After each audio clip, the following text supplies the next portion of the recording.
Hello friends, welcome to my channel NM রান্নাঘর। আজ দেখাবো পাঙ্গাস মাছ ভুনা রেসিপি। যারা পাঙ্গাস মাছ খেতে পছন্দ করে না তারা স্কিপ করে যেতে পারেন। আর আশা করব এইভাবে রান্না করলে সবাই খুব পছন্দ করবে।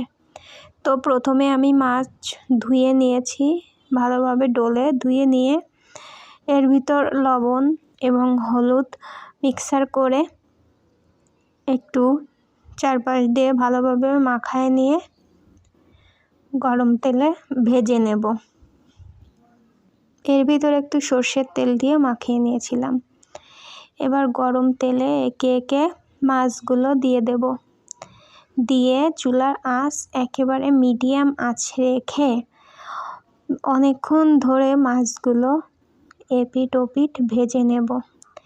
অনেকক্ষণ ধরে মাছগুলো ভাজলে হবে কি, মাছের যে গন্ধ থাকবে ওটা আর থাকবে না, তখন মাছটা খেতে খুব ভালো লাগবে। মাছ যত কাঁচা কাঁচা ভাব থাকবে খেতে ভালো লাগবে না, তাই পাঙ্গাস মাছটা একটু বেশি করে ভাজি দিলেই খুব ভালো লাগে। আর এখানে মাছ ভুনা করার জন্য নিয়েছি আদা রসুন পেঁয়াজ বাটা, একটা টমেটো কুচি এবং 2টা রসুন, এটা অপশনাল।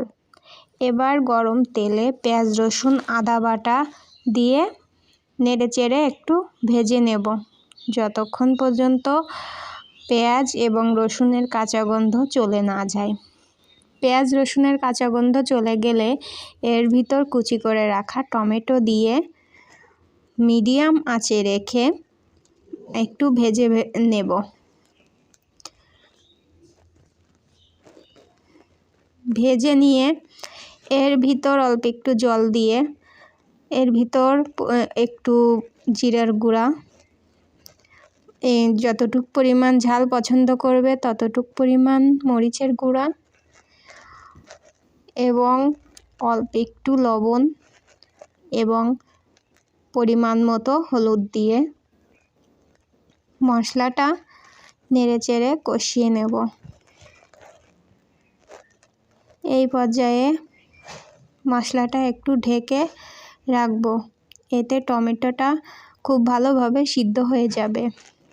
টমেটো সিদ্ধ হয়ে গেছে, এবার টমেটো একটু ঘুঁটা দিয়ে মশলার ভিতর মাখিয়ে নিলাম এবং মশলা কষানো হয়ে গেলে এর ভিতর ভেজে রাখা মাছগুলো দিয়ে দিলাম। ভেজে রাখা মাছ এবং মশলা একটু মাছের গায়ে মশলা মাখিয়ে নিলাম, এজন্য এপিট ওপিট করে মশলাগুলো মাখিয়ে নিতে হবে মাছের গায়ে।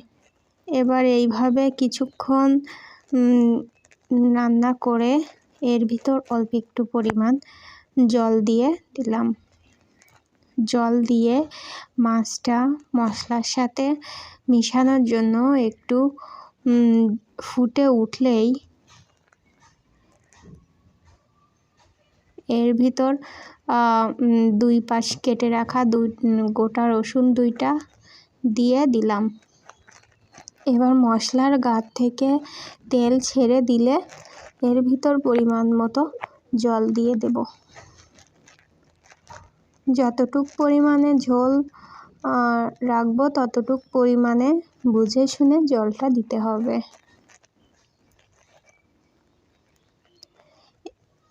জলটা দেওয়ার পর ঝোলটা ফুটে ওঠা পর্যন্ত ওয়েট করব। ঝোলটা ফুটে উঠলে এর ভিতর পরিমাণ মতো লবণ দিয়ে দিলাম। আর হলুদ দিলাম না, কারণ মশলা কষানোর সময় যেতটুক পরিমাণ হলুদ দিয়েছিলাম ওটাই ঠিক ছিল, তাই আর হলুদ দেওয়ার প্রয়োজন হলো না। এবার ঝোলটা ভালোভাবে ফুটে উঠলে ঢেকে রান্না করব নামানোর আগ পর্যন্ত। এবার ঢাকনা তুলে পরিবেশন করে নিলাম। আশা করি ভালো লাগলো। এইভাবে আপনারা করে দেখলে সবাই পছন্দ করবে খেতে। এতক্ষণ পাশে থাকার জন্য সবাইকে ধন্যবাদ।